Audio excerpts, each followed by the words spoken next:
الحمدللہ رب العالمین والصلاة والسلام علی سید المرسلین اما بعد فاعوذ باللہ من الشیطان الرجیم بسم اللہ الرحمن الرحیم الصلاة والسلام علیک یا رسول اللہ وعلی آلک واصحابک یا حبیب اللہ الصلاة والسلام علیک یا نبی اللہ وعلی آلک واصحابک یا نور اللہ۔ فرمان مصطفیٰ صلی اللہ تعالی علیہ وسلم، اے لوگو، بے شک بروز قیامت اس کی دہشتوں اور حساب کتاب سے جلد نجات پانے والا شخص وہ ہوگا جس نے تم میں سے مجھ پر دنیا کے اندر بکثرت درود شریف پڑھے ہوں گے۔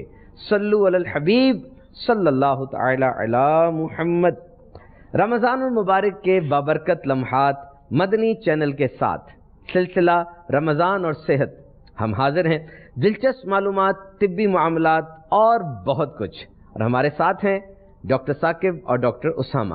آئیے سلسلے کا بریک اپ سن لیتے ہیں۔ ہمارا سلسلہ کن سیگمنٹس پر مشتمل ہوگا؟ سب سے پہلے ٹوڈیز کوئز یعنی ایک سوال ہوگا، اور پھر ہمارا مین ٹاپک، اور آج موضوع ہے سٹمک ڈس آرڈرز یعنی پیٹ کے امراض۔ فیضان رمضان المبارک کے تذکرہ خیر سے برکتیں بھی حاصل کریں گے، اور پھر tip of the day, interesting fact, ایک دلچسپ معلومات، اور وہ کیا ہوگی اس کا تھوڑا سا ہنٹ آپ کو دیتے ہیں۔ موبائل فون کی وجہ سے آج ایک نئی اور ایک عجیب قسم کی بیماری انسانوں میں آ گئی ہے، وہ کیا ہے سنیں گے سلسلے کے آخر میں، اور پھر تذکرہ امیر اہل سنت بھی ہوگا، برکتیں حاصل کریں گے۔ Let's start today's quiz. پہلا سوال ڈاکٹر اسامہ سے۔ ڈاکٹر اسامہ، آپ سے سوال یہ ہے، امام مہدی رحمۃ اللہ تعالی علیہ کب اور کہاں ظہور فرمائیں گے؟ تین آپشنز ہیں آپ کے پاس۔ نمبر 1، رمضان المبارک کے مہینے میں بیت المقدس میں۔ نمبر 2، محرم الحرام کے مہینے میں حرم شریف میں۔ اور نمبر 3، رمضان المبارک کے مہینے میں حرم شریف میں۔ کون سا ملٹیپل چوائس کوشچن میں آپ نمبر پک کریں گے؟ بسم اللہ الرحمن الرحیم۔ حضرت امام مہدی کب آئیں گے؟ یہ کافی معلوماتی سوال آپ نے پوچھا ہے، آپ اس کا جواب ارشاد فرمائیں۔ میرا خیال ہے کہ رمضان المبارک میں مسجد الحرام میں، یعنی کہ جو تھرڈ آپشن آپ نے تھرڈ آپشن چنی ہے، رمضان المبارک کے مہینے میں اور حرم شریف میں۔ دوسرا سوال ڈاکٹر ثاقب سے ہے، اللہ تعالیٰ نے جنات کو کس دن پیدا فرمایا؟ جمعرات، جمعہ یا پیر؟ کون سا آپشن آپ لیں گے؟ اس بارے میں تو اتنا بھی مجھے آئیڈیا نہیں، لیکن میں گیس کروں گا، میں جمعے کے دن جو ہے نا۔ آپ نے آپشن چوز کیا سیکنڈ یعنی جمعۃ المبارک، and we will reveal the answer later in the programme. ہم کچھ دیر بعد اس کا ایکوریٹ آنسر آپ سے شیئر کریں گے۔ اللہ عز و جل کے محبوب دانۂ غیوب صلی اللہ تعالی علیہ وسلم کا فرمان عالی شان ہے، روزہ عبادت کا دروازہ ہے۔ مدنی چینل کے ناظرین، ہمارے پیارے پیارے آقا مکے مدینے والے مصطفیٰ صلی اللہ تعالی علیہ وسلم کا فرمان عالی شان ہے، اگر بندوں کو معلوم ہوتا کہ رمضان کیا ہے تو میری امت تمنا کرتی کہ کاش پورا سال رمضان ہی ہو۔ آئیے اپنے سلسلے کے مین ٹاپک کی طرف چلتے ہیں، وہ stomach, the widest and most distensible part of our digestive system. انسان کے جو ہضم کرنے کا نظام ہے اس کا سب سے بڑا اور اہم ترین حصہ معدہ۔ انگریزی کے جو حروف تہجی ہیں، جو الفابیٹس ہیں، اس کے جے جو ہوتا ہے اس کی شیپ کا یہ ایک تھیلا نما عضو انسان کے جسم میں موجود ہے، جو کہ کھانے کو ہضم کرنے کے علاوہ بھی بہت سے اہم کام سر انجام دیتا ہے۔ ڈاکٹر اسامہ، پہلا کوشچن آپ سے یہ ہوگا کہ معدے کی اہمیت کیا ہے؟ What is the importance of stomach, اور جسم کے دوسرے جو آرگنز ہیں اس کے ساتھ اس کا ریلیشن کیا ہے؟ معدہ انسان کے جتنے بھی آرگنز ہیں ان سب کے ساتھ اس کا تعلق ہے، تقریباً سب کے اوپر اس کا ایفیکٹ ہوتا ہے۔ اس کی مین وجہ یہ ہے کہ جو خوراک ہم کھاتے ہیں وہ ڈائجسٹ بھی اسی میں ہوتی ہے، ہضم اسی میں ہوتی ہے، اور وہ کچھ دیر کے لیے اس کے اندر سٹور بھی رہتی ہے۔ معدے سے بہت سارے انزائمز یعنی کہ